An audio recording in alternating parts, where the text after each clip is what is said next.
She was called a temptress, a witch and a queen, but Anne Boleyn was more than just King Henry VIII's second wife. She was the spark that ignited a revolution, the mother of one of England's greatest monarchs, and a woman whose rise and fall changed the course of English history. Today we uncover the story of Anne Boleyn, her life, her legacy, and the scandal that shook a kingdom. History remembers her for her fall, but it was her rise that changed the destiny of England. It is thought that Anne Boleyn was likely born in 1501 in Blickling Hall in Norfolk. Her father, Thomas Boleyn, was no ordinary nobleman. He was a rising star in the English court, a skilled diplomat and a linguist with ties to royalty. And Anne's mother, Elizabeth Howard, came from one of the most powerful families in England. Anne grew up alongside her siblings, Mary, her older sister, and George, her younger brother. The Boleyn household was strict, but it valued intellect and ambition. And from an early age, Anne was described as sharp, curious, and spirited. Unlike many young girls of her rank, Anne wasn't raised to be silent or ornamental. She was raised to be clever, useful, and influential. She was raised to be a courtier. At the age of about 12 or 13, Anne was sent abroad to begin her formal education. First, she was placed at the court of Margaret of Austria in the Netherlands, a centre of early humanist learning and political sophistication. Margaret was the daughter of Holy Roman Emperor Maximilian I, and she ruled as regent of the Low Countries. Impressed by Anne's manners and intellect, Margaret reportedly referred to her as a bright and promising child. It was here that Anne learned fluent French, developed a taste for art and literature, and was exposed to the ideas of Erasmus, classical education, and diplomatic grace. But Anne's education didn't stop there. From the Netherlands, she was sent to France, where she served as a lady-in-waiting, first to Queen Mary Tudor of France, Henry VIII's younger sister, and then to Queen Claude, the wife of Francis I. This French court was a world of refinement and politics, filled with artists, poets, philosophers, and reformist thinkers. Anne spent 7 years there, longer than any other English noblewoman of her time. She mastered fashion, music, dance, literature, and courtly etiquette. She absorbed the intellectual spirit of the Renaissance and the early seeds of Protestant thought. And most importantly, she learned how power moved behind the scenes. By the time she returned to England in around 1522, Anne was no longer a simple English country girl. She was a sophisticated, cultured, and highly educated young woman. Upon returning to England, Anne at first served as a lady-in-waiting to Queen Catherine of Aragon, Henry VIII's Spanish wife. But her charm did not go unnoticed. She quickly became the centre of attention, drawing admiration from courtiers, poets, and even suitors. Among them was Henry Percy, the heir to the Earl of Northumberland. The two fell in love and they secretly got betrothed. But when Cardinal Wolsey, the king's chief adviser, found out, he forbade the match, likely at Henry's command. Anne was sent away from court to Hever Castle, her childhood home. There she remained until she was allowed back. Once Anne returned to court, she was determined to make the most of it, and in and around 1525, Henry VIII began to take an interest in her. Henry had already carried on a years-long affair with Anne's sister, Mary Boleyn, and was known for his sexual appetite. Everyone assumed that Anne would simply be his next disposable mistress. But Anne was different. She refused to become his mistress. Where others might have submitted to the king's advances out of duty or ambition, Anne held her ground. She rejected his gifts, refused his proposals, and withdrew from court more than once.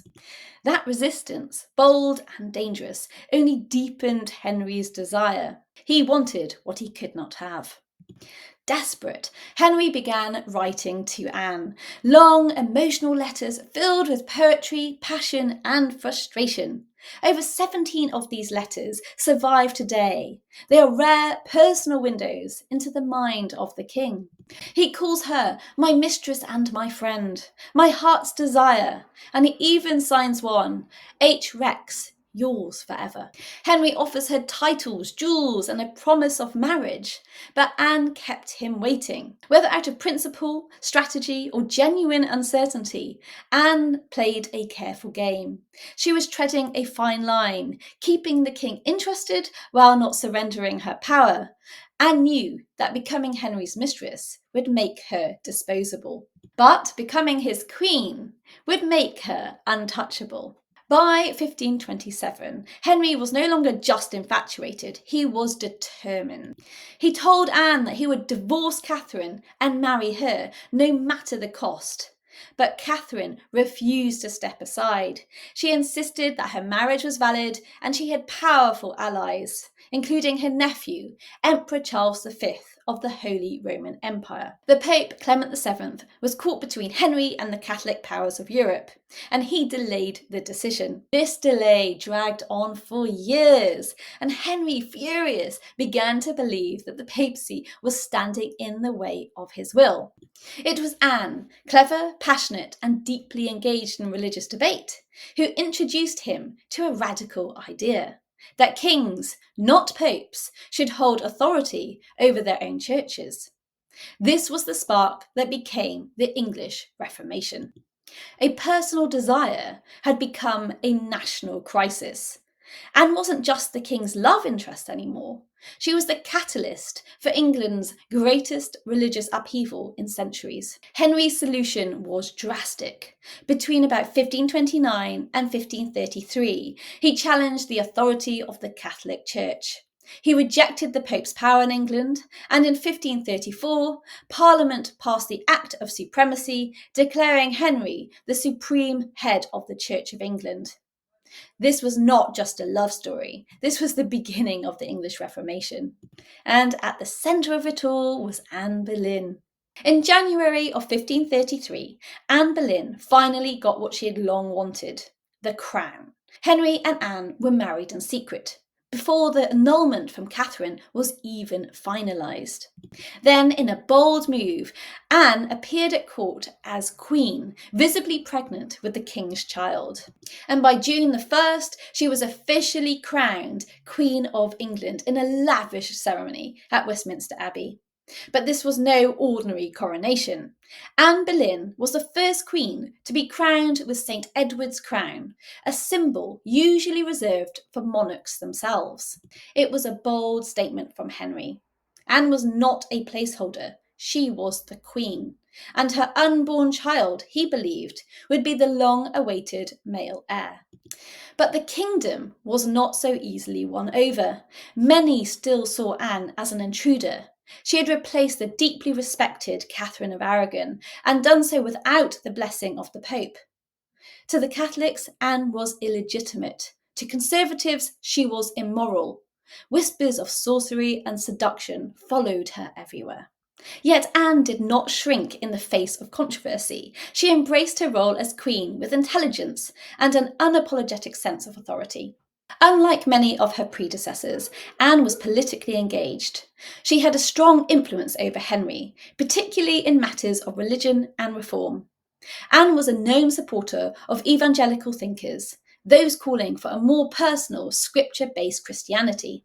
She also patronised reformist writers such as William Tyndale, whose English translation of the Bible was considered heretical at the time. She even intervened in court cases, advocated for certain clergy appointments, and helped protect early Protestants from persecution. Anne believed that kings, not popes, should be the spiritual heads of their nations. And through Henry, she helped make that belief a reality. Anne also reshaped court culture. She was fashionable, outspoken, and charismatic. She introduced French styles, courtly manners, and even influenced art and music at court. She loved poetry and patronised musicians and writers. She also made sure that the royal court reflected her personal taste: refined, educated, and bold. Anne was no passive figurehead.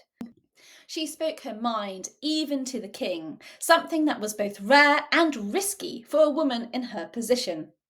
And then on the 7th of September 1533, Anne Boleyn went into labour at Greenwich Palace in London. The royal court waited in breathless anticipation. After all, this was the moment everything had led to. Henry had risked excommunication, defied Rome, and rewritten the laws of his realm to make Anne Boleyn his queen. Now all that was needed was a son. But when the baby was placed in Anne's arms, it was not the long-promised male heir. It was a girl. They named her Elizabeth after both of her grandmothers, Elizabeth of York and Elizabeth Howard. Henry was, by all accounts, deeply disappointed. He had been so sure, so confident that this child would be the answer to England's dynastic uncertainty. A boy would have secured the Tudor line, a boy would have silenced Anne's critics, but instead it was a daughter. But Anne, ever proud, refused to be discouraged. She insisted that Elizabeth's birth was only the beginning. She reportedly told courtiers, "My son will follow when it pleases God." And in her heart, she still believed that she could give Henry the son he craved. Elizabeth may not have been the child Henry wanted, but from the very beginning, she was treated as a child of enormous importance. Within days of her birth, Elizabeth was granted her own household, her own servants, and a nurse, Lady Margaret Bryan, who had come to love her as a daughter. Elizabeth's christening was held with great ceremony in the chapel at Greenwich. High nobility carried her, foreign ambassadors were invited, and the Archbishop of Canterbury, Thomas Cranmer, stood as godfather. The message was clear. This child, though a girl, was the legitimate heir to the English throne. Anne Boleyn had climbed to power like no woman before her. But by 1536, the winds at court had changed. There was still no son. Henry was fast losing patience, with Anne's temper, her strong will, and most of all, her inability to give him her son. Their once passionate relationship had become strained, filled with arguments and emotional distance. And behind Anne's back, Henry had already begun courting Jane Seymour, a lady-in-waiting to the Queen, and everything Anne was not. She was silent, gentle, and obedient. Anne suspected Henry of cheating on her, and those around her knew it to be true. But Anne's real danger didn't come from Jane. It came from the men in Henry's court who had once helped her rise, and now feared the influence that she held. And chief among them was Thomas Cromwell, the king's chief advisor. Cromwell and Anne had once worked well together to push religious reform, but their alliance had fractured. Anne wanted church wealth to fund education and charity, but Cromwell wanted it to enrich the crown and strengthen his own influence. Their visions clashed, and worse, Anne had publicly humiliated him in court. For Cromwell, removing Anne wasn't just about pleasing the king, it was personal and political. And then in April of 1536, Anne Boleyn suffered a final miscarriage, rumoured to be a male child. It was a devastating blow, and it may have sealed her fate. Shortly after, Cromwell acted. He orchestrated an astonishing campaign of accusations, weaving a scandal so shocking it rocked the Tudor world. At the king's say-so, Anne Boleyn was arrested on May 2nd, 1536, and taken to the Tower of London. She was charged with adultery, incest, and high treason. The claims? That she had taken multiple lovers, including musicians, courtiers, and even her own brother George Boleyn. But the evidence was thin and contradictory, in some cases impossible to prove. But the lack of evidence didn't matter. Cromwell had built a legal case not from facts, but from fear and convenience. 5 men were arrested, tortured, and forced to confess. All were executed, including George, her brother. Anne's trial was held on May 15th, and it was a spectacle. She stood before a panel of noblemen, many of whom hated her and owed their positions to Cromwell or the king's favour.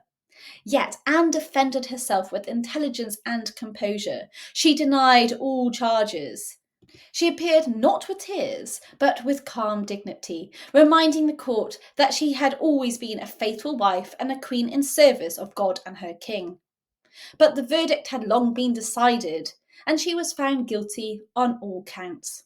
Just 4 days later, on the morning of May the 19th, 1536, Anne Boleyn, dressed in a simple gown, walked from her quarters in the Tower to the scaffold built especially for her. Anne Boleyn was to be beheaded, but not with an axe, but with a sword from France. Before the crowd, she spoke calmly.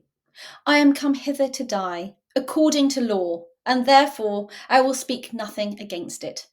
She asked those gathered to pray for the king and declared herself ready to meet God.